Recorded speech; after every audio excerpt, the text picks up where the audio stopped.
Hey everyone! Today I'm checking out World of Warcraft Ascension, a fan-made project that takes World of Warcraft and turns it into a classless, fully customizable experience. I've only just started, but here are my first impressions. Ascension doesn't play like regular WoW. Instead of picking a class, you build your own using a pool of abilities from every class in the game. You can be a stealthy healer, a fireball slinging tank, or anything in between. But first, you must choose a server, and this choice matters. There are two main free realms, Elune and Area 52. The main difference comes down to game mode. Elune uses a wildcard system where your abilities are randomly selected as you level. It's chaotic and fun, but definitely more RNG heavy. Where Area 52 is free pick, which means you choose every single ability and talent. If you're looking for a more controlled experience, this is where you want to be. There are also some paid servers that unlock different challenges or rule sets, but I haven't tried those yet. If you choose Area 52 and then create a new character, you'll be greeted with a familiar character creation screen where you can pick your starting race and then either choose archetype or free pick. Choose archetype will let you customize your character, but then select a role and then a more specific type for that role, and then a specific archetype. When you select an archetype, the game will automatically give you abilities based on that as you level, similar to your selected class in World of Warcraft. If you don't like what you've played, you can go into the Hero Architect menu and deselect it, which will bring you into the same mode as if you had started by choosing free pick.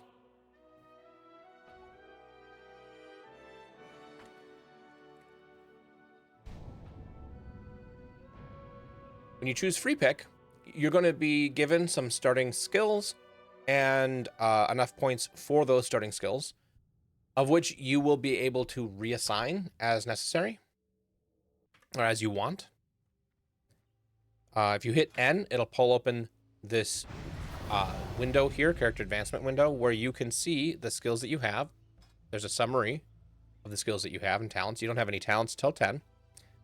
And you can decide, well, I don't like Arcane Bolt. You can click on it and click Unlearn. Now you don't know Arcane Bolt, and it re-gave you the essences back. And then you can choose my favorite starting, Wrath. And now you have Wrath as an ability. And you can do this as much as you want. You also pick a starting primary stat. And again, this can be changed at any time up in the menu here. You will gain more points once you hit level 10, and then every level after that, including points for talents and abilities. I chose to primarily play on Elune, so let's switch over to that one. And then I'll create a new character. Again, character creation here is relatively straightforward.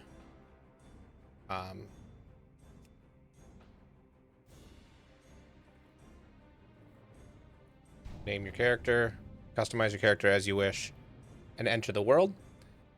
Once you log in, you'll be greeted immediately with a dice, which will reveal your first spell.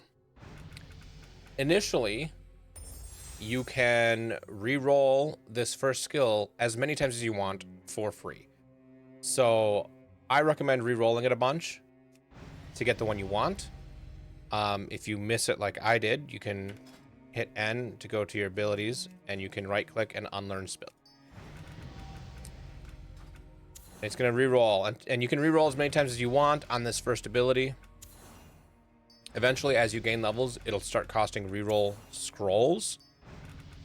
I recommend re-rolling until you get a good ability. My personal favorite is Wrath. If I get Wrath, I will I'll just play that one. And there we go, got Wrath. Wrath seems to be pretty powerful right away, allowing you to two-shot these starting guys before they even get to you pretty consistently. Initially, you'll just have this one skill. And to gain reroll scrolls, you will get those randomly from mob drops, or from doing quests, or from doing dungeons, or any other content. Really, you just get them by playing.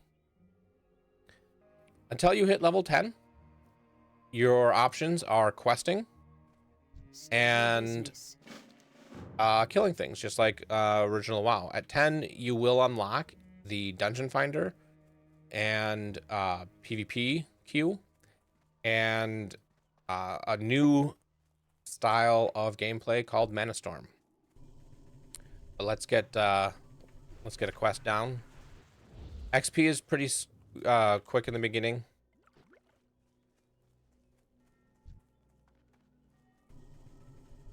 And I recommend just doing quests around the starting area, and just doing quests initially as quickly as possible to get to level 10. Once you hit level 10, questing stops being the fastest way to level up.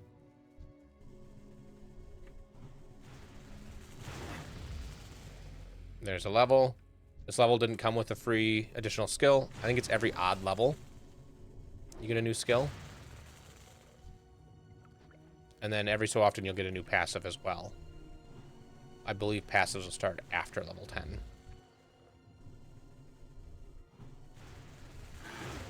So I've completed this quest. I can go in and turn it in.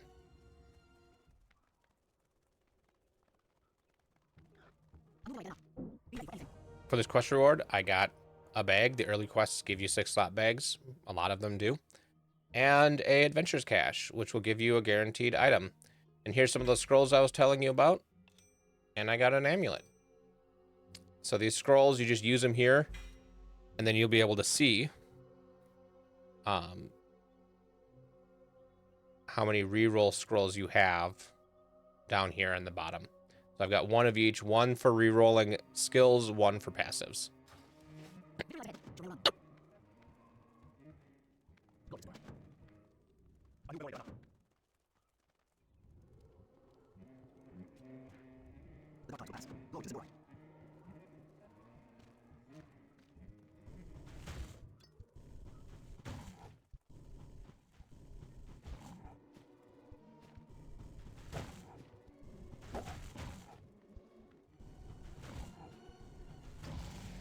Okay, and there is level 3.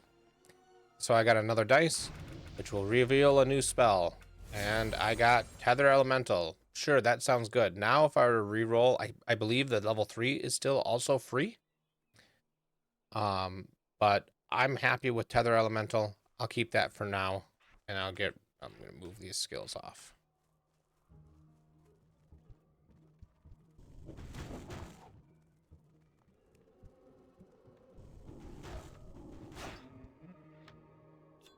Okay, so this is a skill card, Fairy Fire. Once I click on this, it'll add it to my collection, and then that will be able to be rolled on a new character. And this is account wide. So that now I can get Fairy Fire. Previously, that was a skill that was not available to me.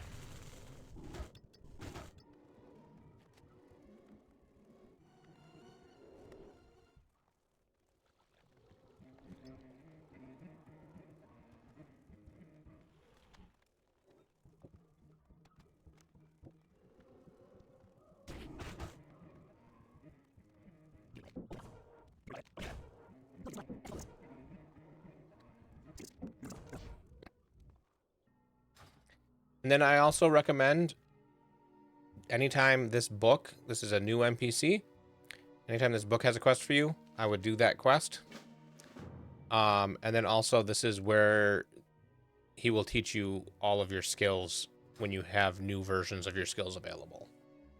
Once you've hit level 10 or greater, you will gain access to the Dungeon and Raid Finder, and you will get the Dungeon Finder, which you can select random classic dungeon to give you some extra loot, and click Find Group, or the Manastorm. Manastorm, if we start at level 1, will give you potential rewards from loot boxes and is a new feature of WoW Ascension. If you enter through the window there, it will put you in a solo version where you are right in front of a boss. You go and you kill the boss. And I lost.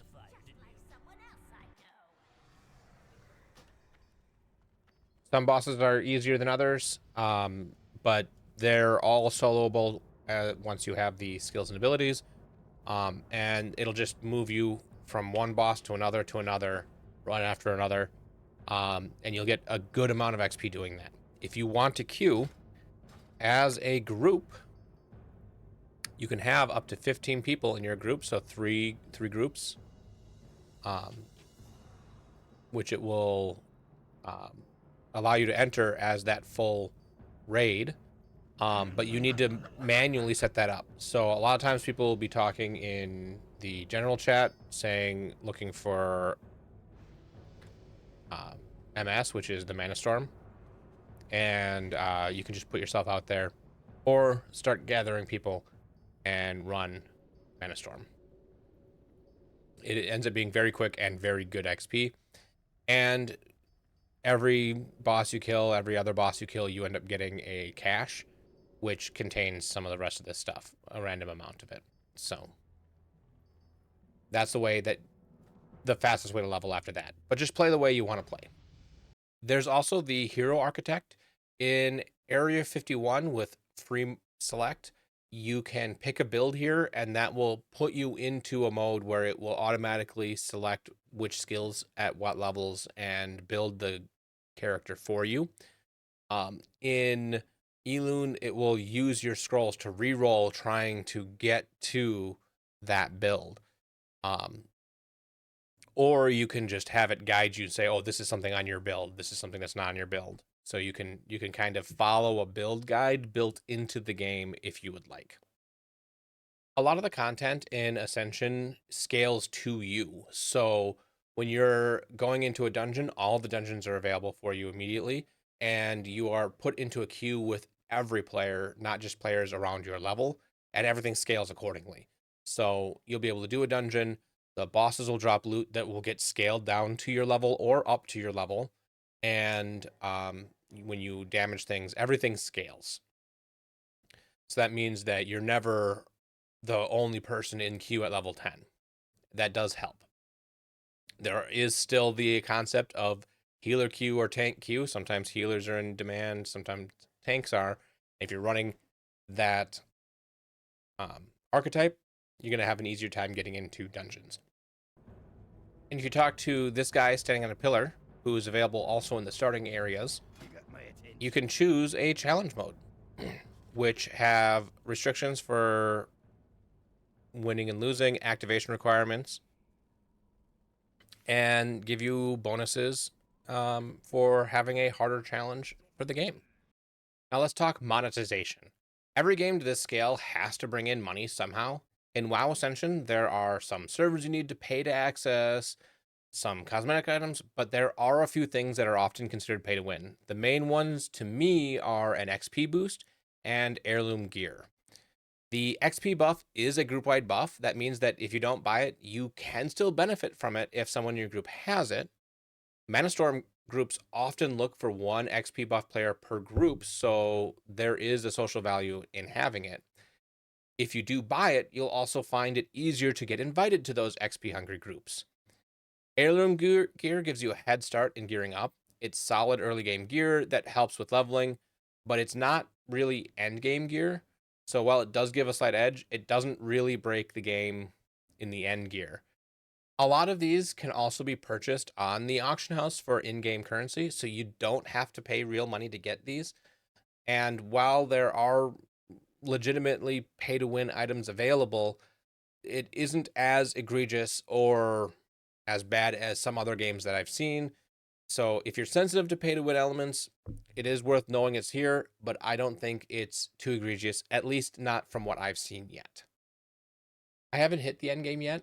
I heard that there are great things about PvP. Builds are balanced differently than in retail WoW. There are arenas, battlegrounds, and custom zones.